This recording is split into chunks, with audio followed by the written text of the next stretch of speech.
We're here today with the Afghan files whistleblower, David McBride, who is facing a lifetime in jail for doing the right thing by exposing war crimes by Australian troops in Afghanistan. David, thanks for agreeing to chat with us. Can you give us a bit of background to start off what you're actually facing in terms of your prosecution at the moment?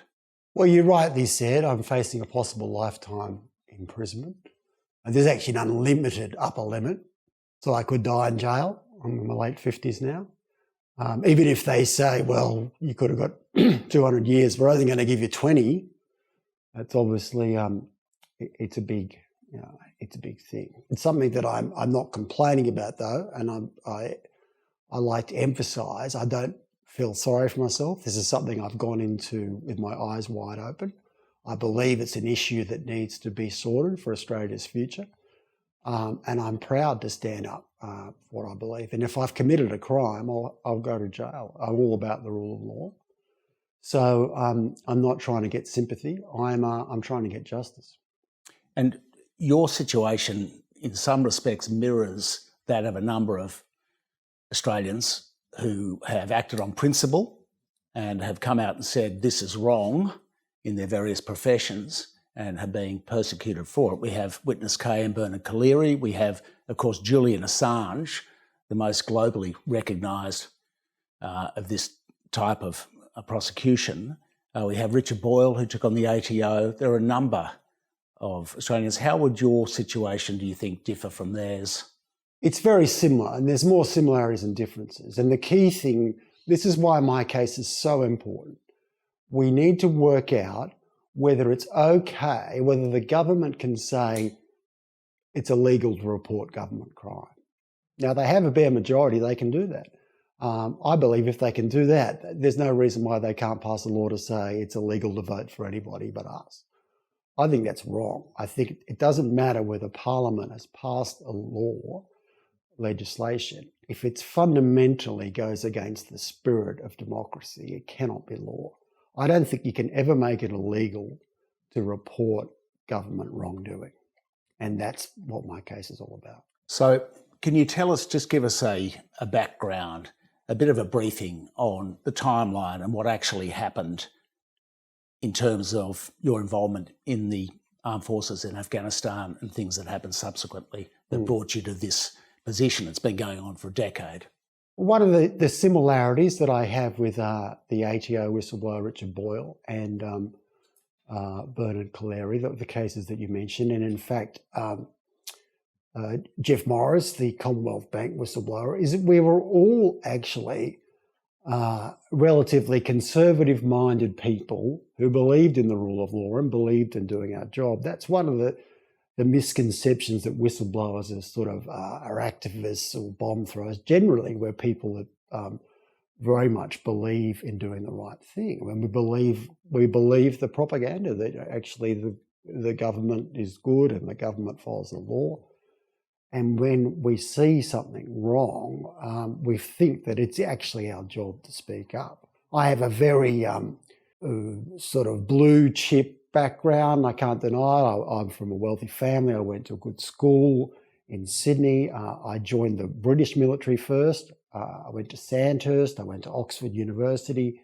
I was never, like Julian Assange, I was never sort of against the Americans. I was never against the British. I really believed in the rule of law. I did a tour of operations in Northern Ireland. I came back. I was a barrister in Sydney. And I joined, I found the law a little bit too, it lacked the public service that I wanted. And I rejoined the Australian Army at my wife's suggestion, but this time as a lawyer. Before I was just a soldier, but as a lawyer. And I found it the perfect combination of what was important to me. I was half lawyer, half soldier, half defending the country, using my legal brain. I had a good career. I did 2 tours of Afghanistan, and not everybody gets selected to go to Afghanistan. I became increasingly concerned that we were talking the talk and not walking the walk. We had a case in 2009 where we killed 5 children, and there was a trial, but the trial was axed before it got to court, and I think as a result of conservative pressure. I began to realise or suspect that polling and public perception was really running the war, in the sense that even if someone had murdered 5 children, in this case, if it was, you were going to lose votes by having a trial, there would be no trial. And that's been borne out in England. And increasingly, the war was being run like a crooked real estate operation, where we were putting out false information all the time. We made heroes of people who weren't heroes.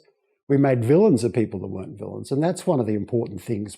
While I'm known as the sort of war crimes whistleblower, it first started because I could see that good soldiers were being scapegoated for just doing their jobs, because the political winds had changed and they needed scapegoats, so they found some scapegoats. It's a bit like the NRL analogy, where some famous players get into trouble, but you don't want them to go down because the club gets going to go down. So you find some 19-year-old new recruits and you make an example of them because that won't affect the club's bank balance. And there was more and more of that going on. I think one of the best illustrations of what I was talking about happened recently when the Afghan nation that we built, or the government we built, collapsed in a heap days after the Americans left. And that showed what a lie it was. For 20 years, we said it was going well publicly. Everyone in the military knew it wasn't. And it showed that we were pumping out things that had no relation to the truth. And that in itself is a crime. We were fooling the Australian public. We were lying to the Australian public, saying everything was going well. Our allies were often criminals, drug dealers, pedophiles. But we pretended that they weren't in order to sell a good news message. It was a bit like, and your viewers will understand this, it was a bit like the war was a huge military Enron, in that we were putting out good news information,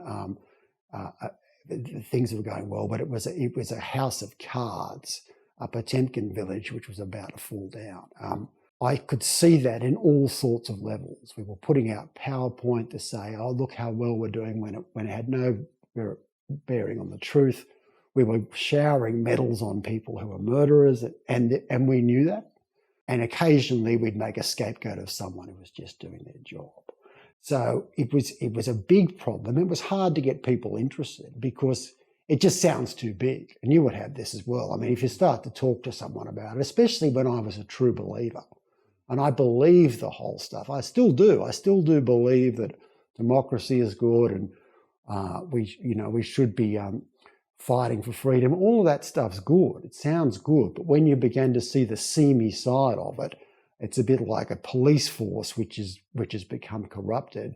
You become quite revolted, and it was hard to be taken seriously because people didn't want to believe that it was so rotten and at such a high level. Because you look like a conspiracy theorist and you look like you sort of hate on everything, but I don't. I love the American people. I think that their government and our government have been hijacked by some of the most cynical people, and they use patriotism. They use words like freedom and democracy in order to sell a product which is not the product that we're actually getting. Talking about the selling products, the opium trade obviously didn't stop, so that was still a huge source of income. And the spectacular collapse, and the Taliban coming back after 20 years. I mean, as you say, it evinced the failure of the nation-building thing. But just on that opium trade thing, was it interrupted during the time, or was it just allowed to continue? And I'm glad you mentioned it. Has there been any change? This is one of the things which illustrates how topsy-turvy our worldview was, or the propaganda. I was privileged enough to go to Afghanistan in the year 2000 when the Taliban were running. I travelled all around. We were making a travel documentary.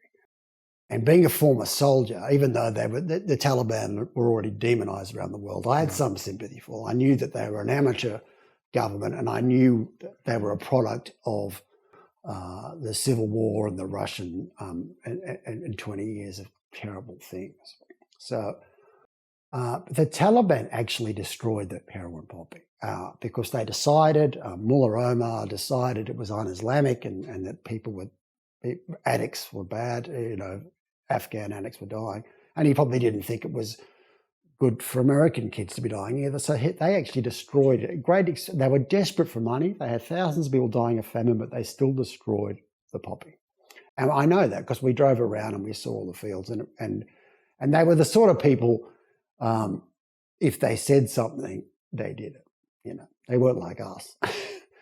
And when we came back from 2000, the terrible thing was we put in Hamid Karzai's brother and family, and they started growing it again. And because they were anti-Taliban or on our side, they were allowed to grow it. But we also had terrible wheels within wheels where we killed a lot of poppy growers. I mean, we just killed them dead.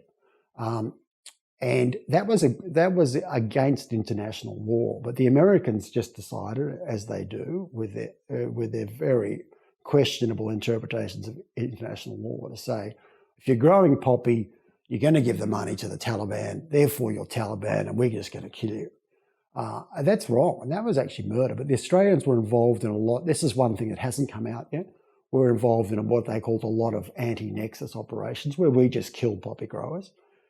And it was illegal, and nobody within the Australian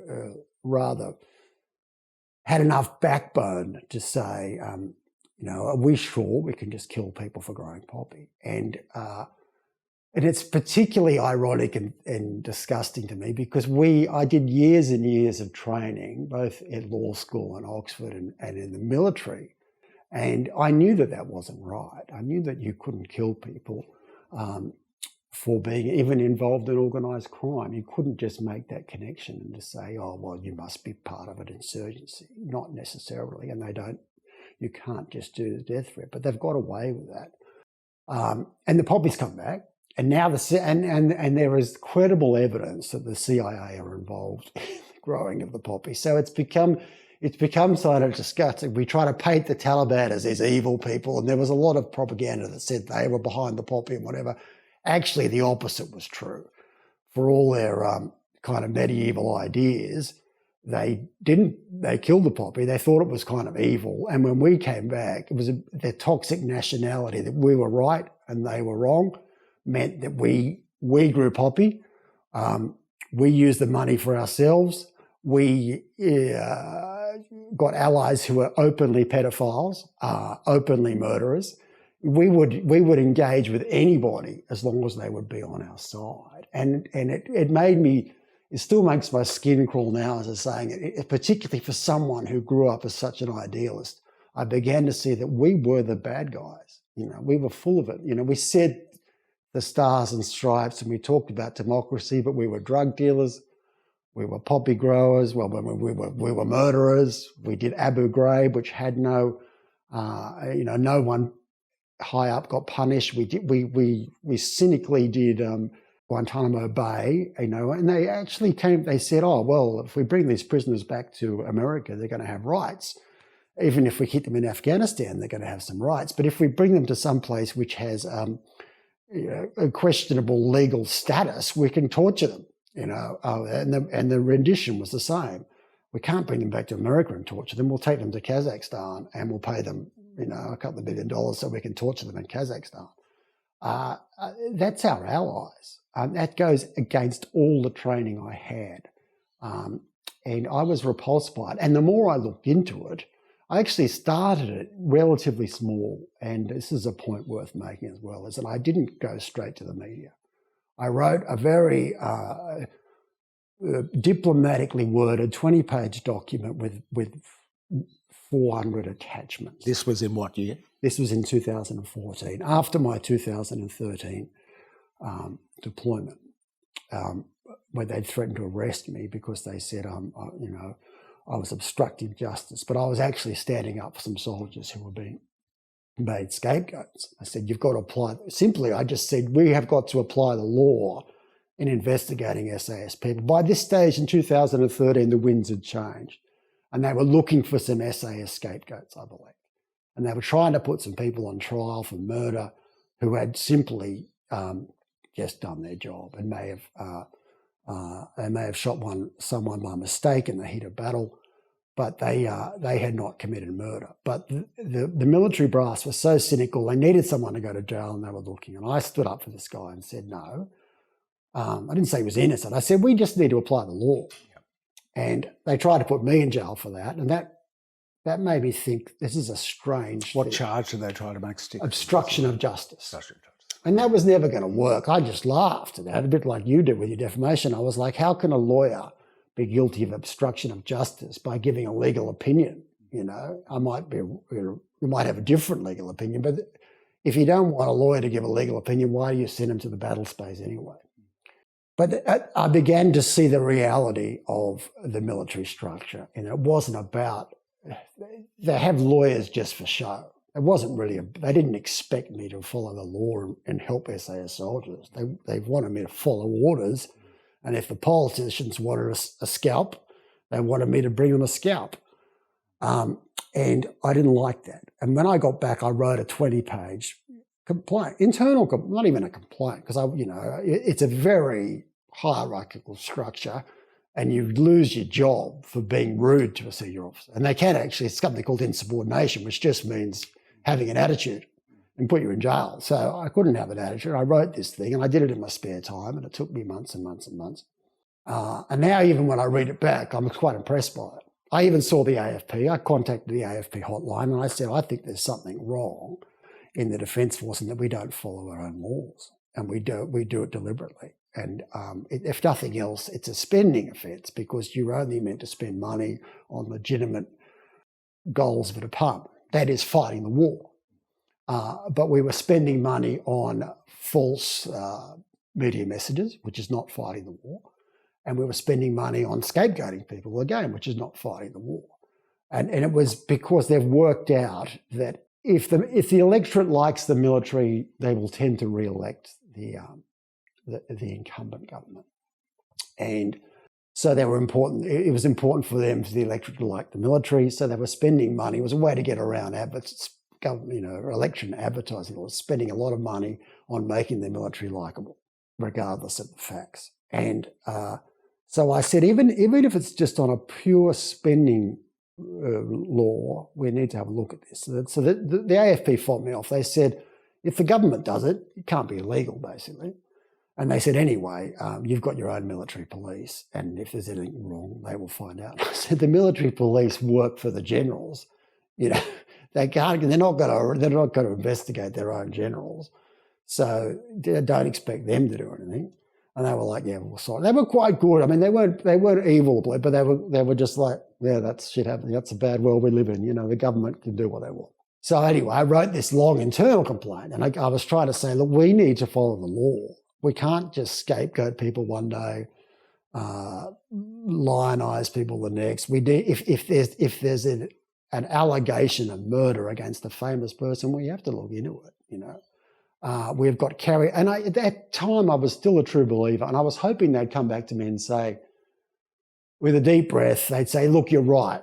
We're fighting a war. We got carried away, and yeah, we did start to run a bit fast and loose with things." As I was trying to draw the analogy to say, if the military are allowed to continue in life and murder for political purposes, where's it going to end? You know, we're going to fucking go and kill the Labor Party guy and say it was a suicide. You know, there's no difference. There's no legal difference between doing those things. We can't mislead the Australian public, and it's all very well to say, oh, we'd never do that. But the military don't think that way. And if you say to them it's all right to kill people and lie about it, they're going to continue to do it until you tell them it's not. And it was a worrying thing. So I tried to make this point as diplomatically as I could. I still had a career at that stage, and although I was rapidly, that was going down the tubes because I was seen as a trouble, you know. Like people couldn't, I was surprised, and you might find this, I was surprised how many people ran for cover and couldn't believe that I wanted to make trouble. Even at this stage, it was just a relatively polite letter just saying, are you sure we don't want to have a second look at this? And at the time, I was prepared for them to say, yeah, I can see your point. And I thought I might get a pat on the back and maybe, who knows, maybe even a promotion for taking that hard call. It happens in corporations too, precisely this slide as to be somebody being deemed to be not part of the team, but to be a troublemaker. Of course, that can either they buckle under and put up with it, but in your case, of course, you didn't. You continued to do what you thought was the right thing. Well, it took them a whole year to decide, and they eventually came back with it. As I expected, this is one of the frustrating things about being a military lawyer, is that one of your bread and butter jobs is putting down complaints. So I kind of knew how they were going to handle it, exactly the way I would have handled it. Draw it out, write a very long response and saying, on balance, we've decided he's got no case, which of course is what they did. But I still had to go through that motion. I knew I wouldn't get any sympathy if I went straight to the press, and I didn't really want to. I was still very much, I wanted to stay in the military. It was the perfect job for me, half lawyer, half soldier. So it was it was a very hard time for me. I searched for what I was going to do. I did, in 2014, I spoke to Chris Masters. It was a little bit of the universe. I didn't know his full history when I chose him. I knew he was a relatively conservative guy who wrote positive things about the military, who'd been to Afghanistan, who'd been with the SAS. So I thought he would care. So I thought he'd say, look, we are scapegoating SAS people when they don't deserve to be. And I think that the reason we're doing that is to cover up some really serious crimes by famous people. He seemed to get it. And I'm not ashamed of speaking to him. I might go to jail for speaking to him, but I'm not ashamed of it. He was a bit like the Watergate affair, in that it wasn't going to fix itself without the media. I tried to ask the media, the military, to fix themselves. They won't do it. So you went through the proper whistleblower channels. I went through the channels, and actually under the Act, the Public Interest Disclosure Act, you are allowed to go to the media if you make a complaint and then the complaint is fobbed off. And I waited over a year, and they fobbed it off eventually and said, you've got no grounds. And then I started going to people like Masters, who are very responsible. And this is one of the annoying things. It's not like I went to the Chinese. I could have sold secrets. I had a top secret security clearance, access to a lot of things. It could have got me a lot of money if I wanted that way. I didn't want that. I went to a very responsible journalist who I thought, like Bernstein and Woodward, could really start asking more questions and get some action, which is what I really wanted. The problem with all this, it's not about, me having a tantrum about them not doing what I wanted. If the military is corrupt, if the military doesn't do what it says it's doing, and doesn't spend money the way it's meant to, Australia's not protected. And that bothered me. As a lifetime soldier, that bothered me to say, we're not even protecting the country. We're pretending to protect the country. But if this present government fought the Chinese, as they seem determined to do, they would consider it acceptable if Darwin was totally bombed by getting a green screen of Darwin, Dutton, and standing there going, Darwin is safe. Get some soldiers. That's how they fight wars, with phony stuff. They don't really care about what happens. They don't care I don't think they cared how many civilians got killed, as long as no one found out. It was all about public affairs. And that bothered me. That really bothered me, because not only was it wrong, it meant we weren't going to win any wars. Did you know, though, that what sort of apprehension did you have? What sort of feeling did you have that you're taking this next move to release the information more broadly in the public interest, in the national interest, indeed, would end up, you must have known the risk of rolling the dice on this? Yeah, I did. And that's why I don't want sympathy. But it never occurred to me, I never had any fear. The journalists always said, to be fair to them, they always said, you understand that you'll be in the frame for this. And I understand. I guess that shows you the sort of disconnection between being an investigative journalist, and they're brave people, they do a good job, and actually being a soldier. I mean, they didn't really want to go to jail for doing their job, which is fair enough. But they're exposed to career-wise, defamation-wise. And I get that. But I was a soldier, and I was the reality, it's not being melodramatic, but the reality of being a soldier is that you might have to die for your country. And you can't, if you don't like that, you shouldn't be a soldier. So I was so angry by what I saw as the absolute trashing of everything we were meant to stand for, that I was like, bring it on. You know, I don't care about going to jail. I just want justice. I was a bit like Rambo in the sense that I was so angry about what we'd become. Because even from the early days, I saw the Herald. They said, I said, look, I'll do a bloody public appearance in my uniform if necessary, if I think it's going to achieve something. I don't want to self-destruct. The only reason I needed to sort of stay out of jail for as long as I could is I needed to win the case, and I wasn't going to win the case in a jail cell. But I certainly was never afraid of that, and that was because I was a true believer in Australia. I was a true believer in democracy. I was a true believer in America. And I was so angry when I saw that we were increasingly becoming a nation of car salesmen, and it's unfair to car salesmen, but the worst kind of con men. And I was angry. I wanted it fixed. And that conviction, the rule of law, stays today, doesn't it? Because you're not contesting that if they want to hold these trials, the David McBride trial, in secret, in camera, you're not contesting that. You're saying, well, if that's the case, you've still got a reasonable view of the judiciary, and that they will come up and make the right decision in the case. Is that a correct? Yeah, that's the case. I wasn't even going to get lawyers to begin with. I'm satisfied. I've been treated very fairly by the AFP, by the Crown prosecutors, by all the Canberra judges and magistrates I've appeared before. I can't speak highly enough of them. They've been so good. I've got no fear of the judiciary. And if we have to have a secret trial, a judge-alone trial, I say that's fine. I'm from the very beginning, against all the legal advice I had. I spoke to the police. I said yes. I gave the documents over. I don't want the case to be run about whether I gave the documents. I did. I did it because I was justified. I did it because I think that in certain circumstances, like a Holocaust or whatever, you must be justified in speaking to the press. And it'll be a question of fact about whether the circumstances were bad enough. But I'm happy to have that issue ventilated and happy to have that issue judged. But you didn't pass on operational things. So there's no operational things at risk here. This was about historical things that had happened, about breaking the law, basically. The government, and that's where I get angry. All the judicial people have been fantastic. The government has been totally disgusting in that regard, and they know there's no operational. What happened? If someone murdered someone on a hill in Afghanistan 10 years ago, that's not national security information. That's just a crime.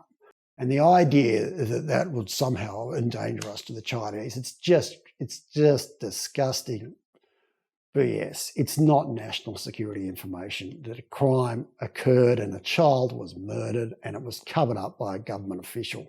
That's a crime, and people need to speak. And no matter, they could execute me, but I will never say that it's okay for the government to stop people talking about murders of children by soldiers because the government say it is.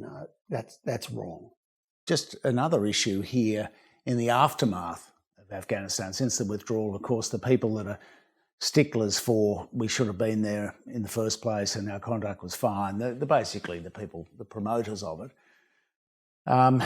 they're now saying that women are in danger. Now, is that the case? Because this is obviously, from the conservative side with the Vietnam War, that were not the refusal to embrace the fact that it was a complete farce and that many people died unnecessarily, in that case millions. And then Iraq, of course. The propagandists, of course, continue to find justification. And it seems to me that the central justification is now that we're trying to do the right thing for women. The Taliban are going to be bad for women. In fact, they haven't got a great track record on women and masking and generally. What is your view about the Taliban and women? You must have got a reasonable feel for it while you were there.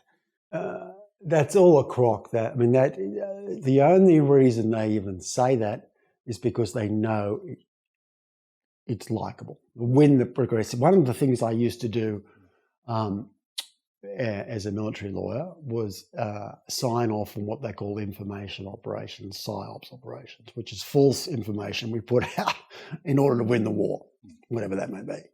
Of course, it's a bit like the murders and covering up. It's been abused. So it's like you might have seen in the Syrian war when fighting ISIS, there were things on social media about, here's pictures of ISIS killing a gay person. They're throwing a gay person off the roof. And as someone who's been involved in those, you can see that that's a fake photo. ISIS may kill gay people, but that is not a real photo. It's convenient to win the progressives over to the war, We will make up stuff to win progressive votes or win conservative votes. Indeed, just to get consent, national consent for the war. I know. And if you asked an Afghan girl what they most want, they would say, not to be killed by an American bomb. Thank you very much. I mean, we killed thousands and thousands and thousands of young girls with our fucking bombs. So it's just it's disgusting to hear George W. Bush say with his wife, "Oh, it's all about Afghan women and girls." He doesn't care about Afghan women and girls any more than he cares about Texan women and girls. He cares about saying something which will touch a chord. We killed so many Afghan women and girls, and we continue to. And there's no justification for starting a war because you're worried about the human rights. That is, it's a whole new level of cynicism to show that we weren't in the war to help Afghan women's war. We were there for all sorts of reasons, mainly for revenge, mainly to win elections. We didn't care how many people we killed.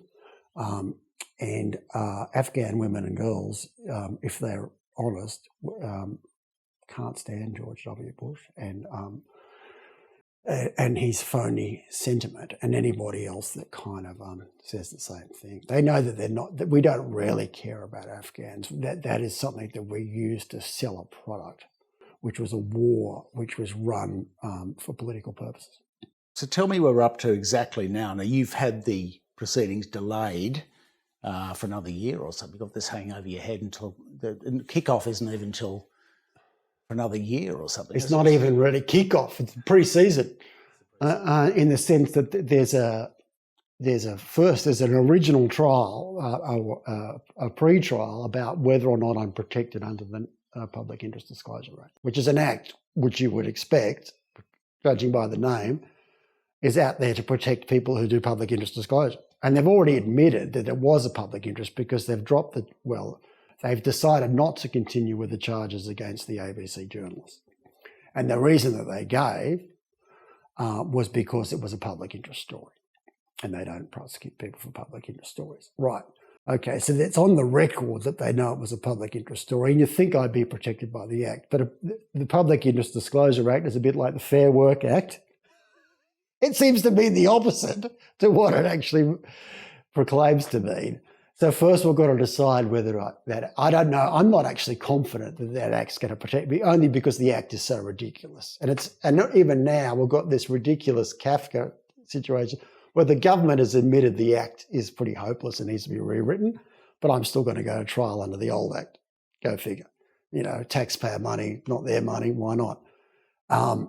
And I would rather just go straight to the jury trial. It's going to be a jury trial. God knows how they're going to have a secret, top secret jury trial.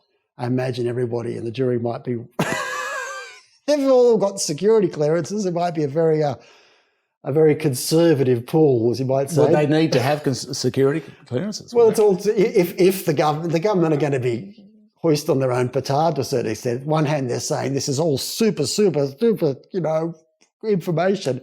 On the other hand, they're going to have to find 12 people who can hear super duper information, who don't work for the government, or maybe they do. So the jury selection process would be interesting, wouldn't it? It's going to be really, and they're going to, even if they get people from the street, they're going to have to give them security classifications, and it's going to make a mockery of the idea that the information was that secret. If they're going to pick people out of suburban Canberrans, the security clearance to get to my level takes 2 years. You have to ask all sorts of questions, look at your bank details, find out about your sexual past, every hotel you've spent in. So it's a ridiculous idea. And of course, but the government don't want to have to admit that it's really not. The information wasn't really, it was about murders, it was about crimes. It's not actually about our secrets, So it seems that the government's playing a drag it out type of game. Yeah, as is so often the case with whistleblowers, that they like to make an example and to create a lot of problems in somebody's life and the life of the family and the children and everybody. That sets an example. Don't go blowing the whistle, just shut up and do what the government wants you to do. Yeah, and we touched on it, and they like to think, and this is my message to people who work for the Attorney General's Department and the Australian government solicitors, you are the bad guys. My mother was 92 and she was trying to hang in here for the end of my trial, and she recently passed away last week. She died, and there's no doubt that my trial contributed to her death. She was a sick woman, and it was an extra bit of anxiety and pressure to have her son maybe going to jail for life. So to the AGs, and you are the bad guys. My father died after I was on the run when he died. I wasn't actually being charged. I couldn't go to his funeral because I knew I'd get arrested. We are basically a pretty good Australian family. The government would like to see me commit suicide. Then it's not like two equally matched sporting teams fighting each other. They are pretty bad. And if you work for the government on this, they wouldn't say it out loud, but they would be happy for my children to self-harm, for me to self-harm. They really want to destroy me, and they think that that's part of the job. No, I say it's not. That's not the Australia I grew up in. Well, it's certainly the case with Assange, who's effectively being tortured via his incarceration, isn't it? So it's part of the playbook. There's no doubt about that. It's part of the playbook, and they think that it's clever, but it's not great. No, but it's extreme pressure on people. It certainly seems to be part of the playbook. Now, what about the other proceedings then? What are the other acts that they're pursuing you on? Well, there's a whole lot of acts. I don't read them too much. One thing that's in my favour is it's not a pure Official Secrets Act. And it's not like the simple act of giving documents to the ABC is not enough. There's a gap in legislation. I'm charged under the Defence Act with an oldie-worldy thing which says I gave information to people that weren't entitled to it, and it wasn't my duty to do so. Now, I love that last phrase because I want to run the case on the idea that it exactly was my duty. I had a practicing certificate as a lawyer. I was a military officer who went to the military schools where they talk about honour and ethics and moral courage. You're meant to have moral courage. It's one of the sort of touchstones of the Australian Defence Force. And I reckon I did exactly what I was meant to do. Which you'll be able to say in court. And I want to have that judged in court. Did he do his duty or did he not? What is it? What is a public servant's duty when they see the wrongdoing? So in a public sense, the media coverage of this, the fact that you went public intrepidly gave you positive coverage generally. But how have you seen the media cover it since then? And you've decided to keep it in the public domain rather than keep it lawyer to lawyer because you feel that you've got a better chance of justice, or because you're doing the right thing by talking about these issues publicly? It's always a gamble, and I have a lot of argy-bargy with my lawyer, who is an ex-newsman, so he knows a lot about it. My attitude is, and I have my fingers burnt a few times, but my attitude is I'll speak to anybody, anytime. That's a bit of a gamble, and I've had a bit of beginner's luck. I got set up once by a piece in the Sydney Morning Herald, and I think the guy he was a defence writer, and he was quite clever, and it was quite a good illustration about a clever hatchet job, and that he said a lot of sort of relatively puffy things about, I'd been to Oxford and I was a boxing champ, whatever. But he put the boot in a few final paragraphs. Whereas if a judge or someone was reading it, they kind of he implied that I was a little bit unbalanced, that I was a little bit, wound up a bit too tight, and just did it subtly. So I got my fingers burnt on that one. Luckily, people don't read things very closely, and even though I was very angry about it, most people were like, "Good article." They didn't get to the last 5 paragraphs. You came across very well. And there was something in there about me biting someone's finger off, and people go, "That's fucking great." But it's interesting how people don't really read stuff. But I think it's been helpful. The Twitter has been really good for me. I need to sing your praises because the independent media is so powerful, and you could easily be the best intentioned person in the world, and you could go down the drain pretty quickly because there's no guarantee the mainstream media will help you. And they might, and I haven't been treated particularly badly, but there's a lot of... We're sensitive to government sensibilities. Well, perhaps. I think certain journalists, I've been not mentioned the particular papers, but I think certain journalists have a lot of personal sympathy with me. But of course, the government is a huge advertiser in the Australian, and they don't want to piss the government off. The first time it was covered, I spoke to a journalist in a very positive fashion, and yet the first thing that was covered, and all it said was I was charged with theft. Famous, lawyer charged with theft. And even though we talked about all the major issues, and they have done some very good things for me. They have covered you can't get everything. I mean, there's so many wheels within wheels. The Australian have covered the fact that the leadership have got questions to answer, which I like, and I'm very grateful for them doing that because that's my key thing. Obviously, the 9 newspapers are covering the war crimes trial, which I think is really good. And the substance of your own work has ended up before the Brereton Commission as well. So that's being tested in another domain. That's been good, and that was covered well. I was happy with that. And I got good press after Brereton came out, and that was very good. I certainly can't complain about that. As a lot of people have said to me, it's funny how, and we've seen this you would see this in the Trump and Brexit, there is a disconnect between the mainstream media narrative and what a lot of people actually think. And people often say to me, we can't believe Brereton's conclusion that no general knew anything. It's just totally improbable. And so people say that to me, and that's my one complaint about that, is to say we need to look at the leadership. This is not just a problem of a few people at the very bottom. I mean, if it was, putting those people in jail would solve the problem, but they won't. And I'm more worried about the next war than the last war. And if we have shonky people at the top, we're not going to win it. And this is one of the things I say to the Conservatives. Say, the theory of being a conservative and freedom is all very well, but look at what happened in Afghanistan. I mean, it was a failure. It was an absolute $6 billion failure. So if your team are that good, we would not have had been beaten by a part-time insurgency. And this is where I laugh about the arms manufacturer lobbyists. If equipment was enough to win a war, we would have won the war. But we couldn't even beat the Taliban with all this fancy drones and supersonic jets. And so it's hard so much. Yeah, we need a bit more than that. And we saw it in one of the things, as I was becoming, one of the things I got angry with, there was a very good plane that they used over there. It's a Cold War 50s design called the Warthog. Flies slow, got a big cannon on it, and it was perfect for fighting the Taliban. When you're stuck down and they're surrounding you and this slow plane comes in, it's like, and it goes bang, bang, bang, bang, bang, bang, bang, bang, bang, bang. You know you're going to be all right.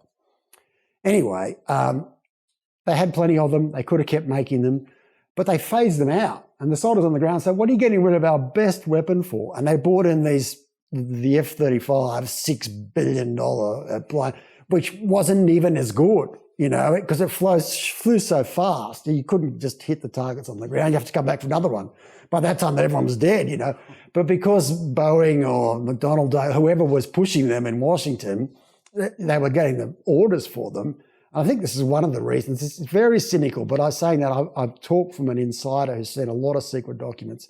I think one of the reasons that they're pushing China and Russia again is they're much more lucrative war markets, in that if you're fighting China, you can sell thousands of F-35s and new aircraft carriers, whatever.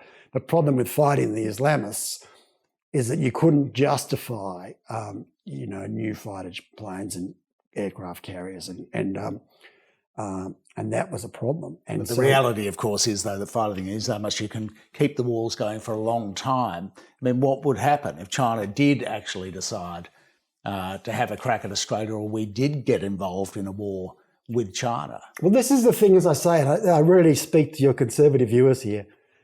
Our team are so rubbish in the sense our leadership, are so idiotic.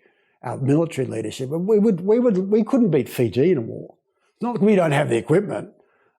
We don't have anyone with any backbone. We would never tell it like it is. We need people who tell the truth. If things are not going well, we need to say it. I mean, we lost to the Taliban. They weren't that good. We lost to them over 20 years. We need to, and one of the things that is good, we're having a Senate inquiry. I hope there's a Royal Commission. I don't care. I can't find out what happened. We need a Royal Commission in the Defence Force to find out whether they are phony or whether they actually know what they're doing. I mean, I've got a view on that, and I'm happy to have a judge look on it. But it's a bit like the banking thing. I suspect, there's enough evidence to suggest we don't know what we're doing in the defence space. And there's a lot of lobbyists and there's a lot of careerists who tell you the right thing. But anyone that actually tells the truth ends up like me, shunted out. And that's a problem, because at the end of the day, we're meant to be defending Australia and everything we believe in for our children and our children's children. And if bullshit will not defend them. We need people who actually talk the truth. And it's a disgusting development that they're putting people who tell the truth in jail. And again, an even worse twist on it. A lot of things went wrong in Afghanistan.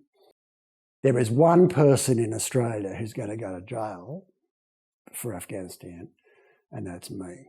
The guy that's telling the truth. The guy that told the truth. And they've never proved that I haven't told the truth. Even my haters say, oh, you shouldn't have released the document. No one's ever said I made them up, printed them in my garage, and it was all wrong. It was real documents, and how dare you let anyone else read them?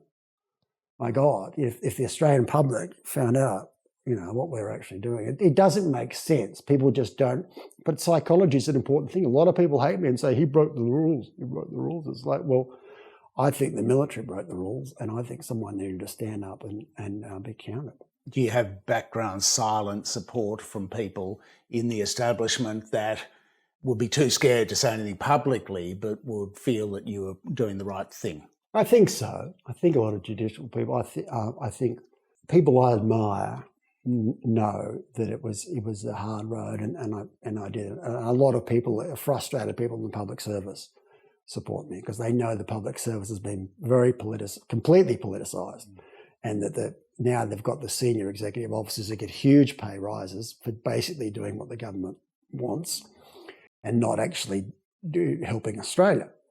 And they're all very frustrated because they know that they have to do it, they'll lose their job, and that I was thinking about the last guy in Canberra who didn't get the memo that you don't really work for the Australian people, you work for the government, and that's wrong. But I'm going to fight that.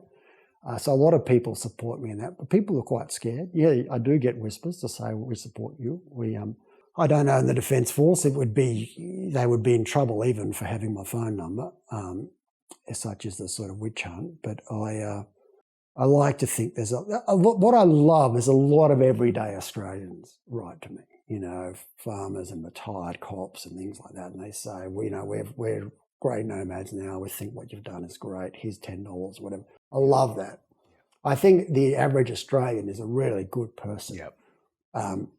What has disappointed me is the intellectuals. I don't know that they're doing enough. Anyone that scratches their chin and goes, it's a grey area, they don't really help. And that's a bit of a failure of the private school system. The people who really should be standing up for what is right seem to be more interested in counting their JobKeeper millions and building a new house in Palm Beach or Balmoral, and that's a shame. But the average Australian is good. They get it, and they can see whenever you tell your story to someone in the pub or whatever, so they say that sounds fucked. So you tried to do the right thing about war crimes, yeah, and they're trying to put you in jail now, yeah. I'm hopeful about Australia's future, but we need to win this case. And I don't see winning the case as necessarily being acquitted. It's not about I could go to jail, but as long as people hear about it and they know about it and they say that guy went to jail for what he believed in and he believed that the government can't break the law and just say it's not a crime because the government does it, that will still be a victory. I will come out of jail a bigger man, and I've got teenage children, so it will still be hard, but I'm not afraid of that if that's what it takes to make Australia the place it should be. Well, thanks very much, David. And for viewers, you can support David at the link below.